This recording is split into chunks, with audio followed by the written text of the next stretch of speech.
It's best to learn how to push curly arrows early in sophomore organic chemistry, otherwise we can't understand what goes afterwards. In this video, I'm going to break it down in steps, starting with symmetrical and then unsymmetrical bonds.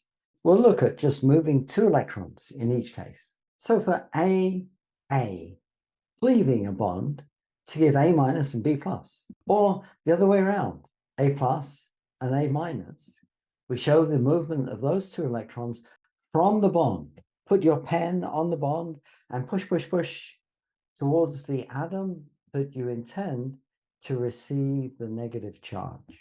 So if the arrow is shown, the question could say, which atom receives the negative charge? And it's the one with the arrowhead on it, always. Even if really you get exactly the same thing. So for hydrogen doesn't readily dissociate like this, but that bond, it could cleave and put the electrons on the right. Or ethane doesn't cleave like that to give a single bond cleavage and a carbocation and a carbanion, but that's what the arrow says. So let's just imagine it does. We're learning the language of organic chemistry here. And if we draw those arrows, then the outcome puts the negative charge on one side and leaves a positive charge where the electrons move from. In a symmetrical example, it doesn't really matter which atom the electrons flows to, because they're both the same. How about double bonds then, in dioxygen or ethene? If we move electrons, we've got to show the electrons going to the atom where the arrowhead ends.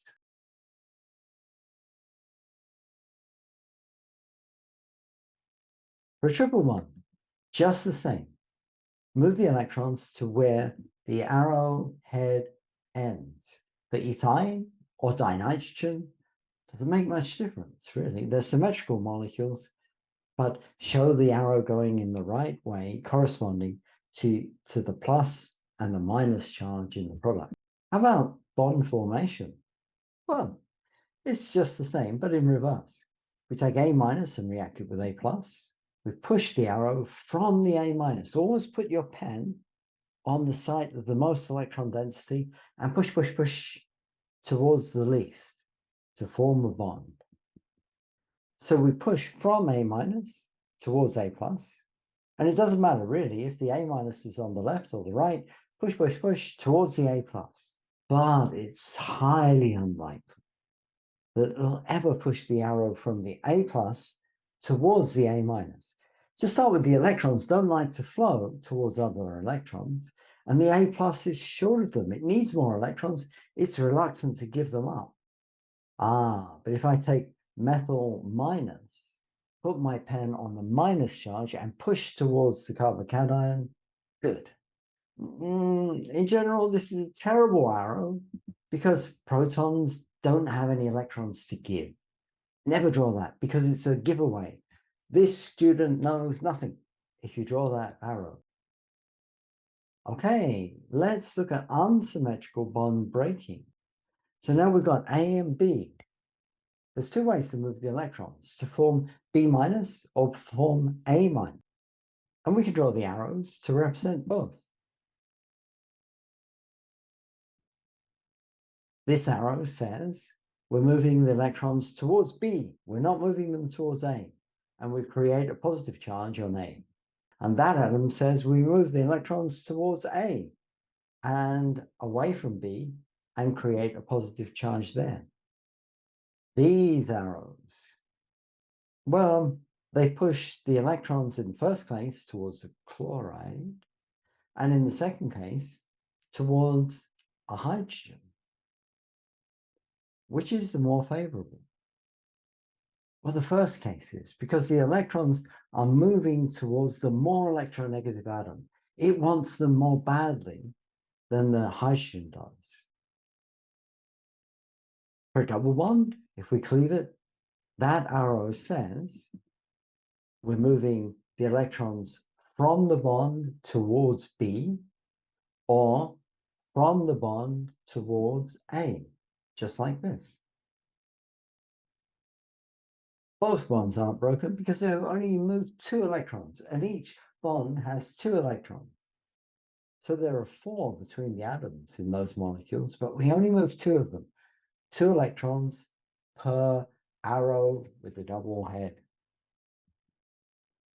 And does it matter which way the electrons flow? Yes, if they're unsymmetrical, it matters. Electrons like to flow from atoms which have a lot of them to ones which don't, which need them more. If we look at this unsymmetrical case, the electrons would prefer to flow towards oxygen than they would towards carbon, because oxygen is more electronegative. In A, B triple bonds, we can't tell. It's generic. So we draw an arrow to form B minus, or another arrow to form A minus. But the arrows have to point the right way. So in acetonitrile, if we're pushing the electrons in the N to C triple bond, it's more favorable to push them towards the nitrogen than it is towards the carbon, because the nitrogen is more electronegative than the carbon. It's hungrier for those electrons. Electrons like to flow from places where there's a lot of them, too many, to places where there's not enough. And usually that's from a less electronegative atom to a more electronegative atom. Let's form unsymmetrical bonds. Here, A is donating electrons to B. So we put the pen on A minus, and we push, push, push to form a single bond. Here, B is donating to A. Put the pen on the electrons and push, push, push again towards A to form that single bond. It's the same product, but get the arrows right. Is it likely to push from A plus to B minus? No, no way. Not going to happen, usually. But B minus to A plus, wonderful. That looks like a good arrow, and it'll form an AB bond. So hydroxyl, it pushes electrons towards the proton, and you know the product. And if I take F minus and push towards the cation, proton in this case, good, we'll form a bond, HF. Is this a good arrow? No way. That proton, but never does a proton push electrons towards anything. That is an awful arrow. That's terrible. From bromide, though, towards a proton, fine. Let's form a single bond, HBr. From a proton to bromide, yuck. It's not going to happen. Thanks very much.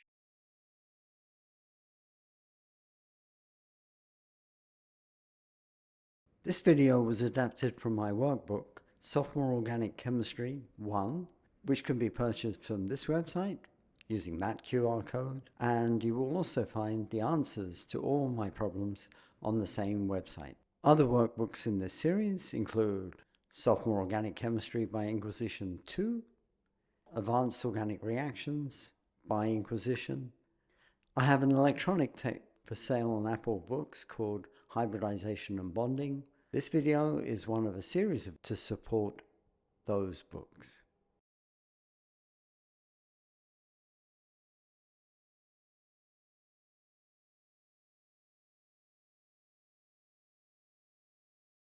Thank you.